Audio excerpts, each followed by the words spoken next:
What is up, YouTube? With Fallout 4's Nuka World DLC being only a few hours away, I figured I would show off my loadout for the DLC. This is the loadout I will be going into Nuka World with, and the weapons I'll be packing for the videos.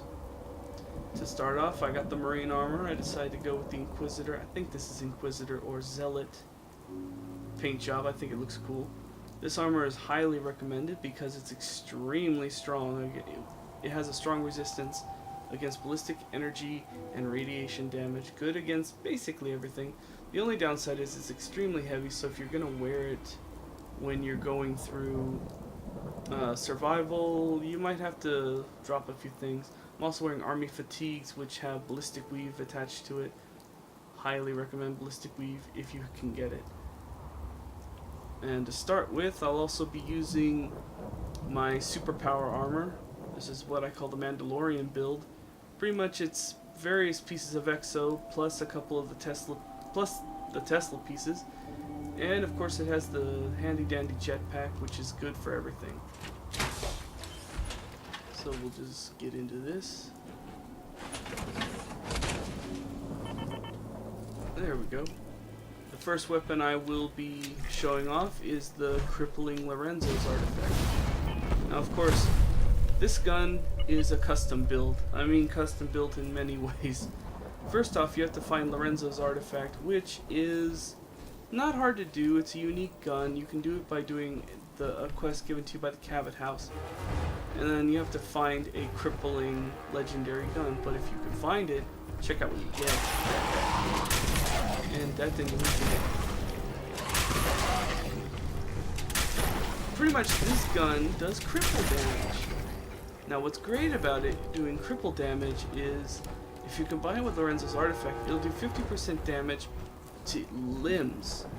That includes head, arms, legs, and given the nature of how this gun exactly works, if you fire it off in VATS, well, check it out for yourself. It hits every limb. It'll also send them flying.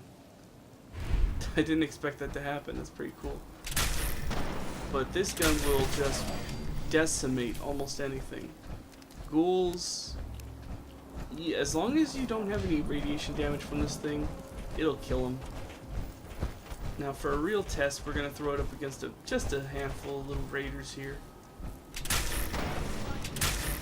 which are the majority of what we'll be fighting.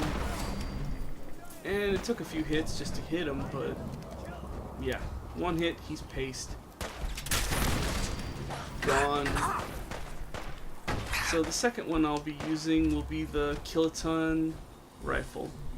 Now this is a terrific gun. If you like the spray and pray, this is the spray and pray's evil, meaner sister.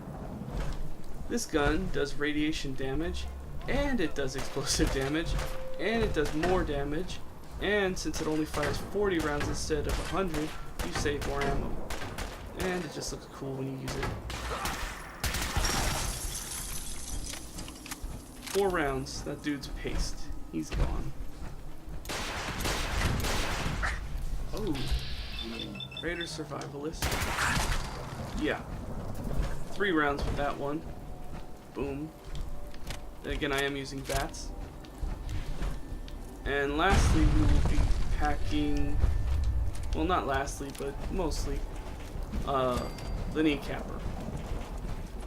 Now the Kneecapper, you can get the Kneecapper in many different varieties. Me personally, I like it in the assault gun variety because it just delivers bullets downstream at a good rate, such as this death bomb will learn. And it's actually a pretty decent gun.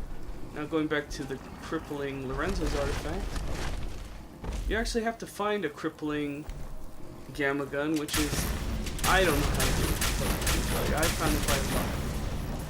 But it turns it into such a powerful gun. I mean, this death bomb, if I'd gone up a little closer and maybe aimed for the head more, it probably would have taken him out no problem. But these 3 guns are primarily what I will be bringing with me. I will be picking up other guns. Yeah, against like a commune, it won't really kill them in one hit, but because of its effect, it also, this is what's interesting about these guns. The gamma guns, or just the Lorenzo's artifact, I don't know which, has a stagger effect. A lot of people don't notice it, but it does. So I will be packing that with me on the trip, because I also have a theory that you could use it at the shooting range, and it's probably more effective if it works. Damn, dead. It's probably more effective than a minigun at the shooting range. I'm almost certain that one blast should take out every target in the shooting range after Nuka. But this is basically my loadout. This is going to be a short video. I'm just going to show off exactly how good this loadout really is. Now if you want to mix it up, and if you don't want to use the jetpack for the power armor, I highly recommend swapping it out. Wow, gone. I highly recommend just swapping it out for the Tesla coils. And the reason why is because you've got to run through the gauntlet, and you'll run into a lot of creatures close up. And the Tesla coils make it so that they take energy damage. Look at that, Behemoth down, Deathclaw down. This is my gauntlet. I run this every now and then just for level ups. But it could really do some elemental damage. Plus, if you combine it with Tesla braces, you could even be a very, very powerful unarmed fighter. So these are just a few little tips, but mainly the armor, the power armor, I need this to get past the gauntlet, because there's going to be tons of bombs, there's going to be tons of traps. I mean, I'm immune to most of it, but just in case if things get a little too crazy in there, I will have a nice hard armored shell to protect myself. Now, just for a little bit of melee range, I'm also bringing the Cavalier, my Cavalier Krem's Tooth. Now this is also custom, which a lot of people just don't know. Krem's Tooth isn't a unique weapon, it's a unique mod. So you can take it off the blade and you can put it on any legendary prefix weapon, and it becomes pretty powerful. Now there should be some rad scorpions in this area. Unless I've gone through here recently, which... Nope, there they are. Let's check this out. Gone. One swipe. Now this machete's nothing very powerful. Take 15% less damage while blocking or sprinting. So it really doesn't add a strong effect, but because I was rushing him, I guess it did more damage. But yeah, with this loadout, you can basically rule rule Nuka World, I'm hoping anyways. So I will be covering Nuka World completely from start to finish on this character.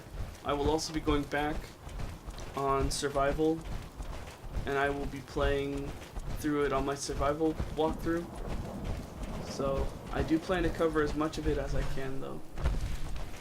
So looking forward to Nuka World, can't wait to upload the first part. It'll probably be uploading, depending, it'll either be up the 1st of September or the 2nd of September. But it all depends on how quickly the video uploads. Is that a Yogwai? Yeah, that's a Yogwai. Yeah, look at that. The kneecapper just decimates. They don't even have a chance. I also recommend anything that can do a stagger effect, like a stagger shotgun. It'll do the damage. I have a whole arsenal back home, but I'm not going to bother bringing the whole damn arsenal with me. These are just a few weapons and a few items that you could bring to make your experience in the wasteland just a little bit easier. And in Nuka World, will probably save your ass. So until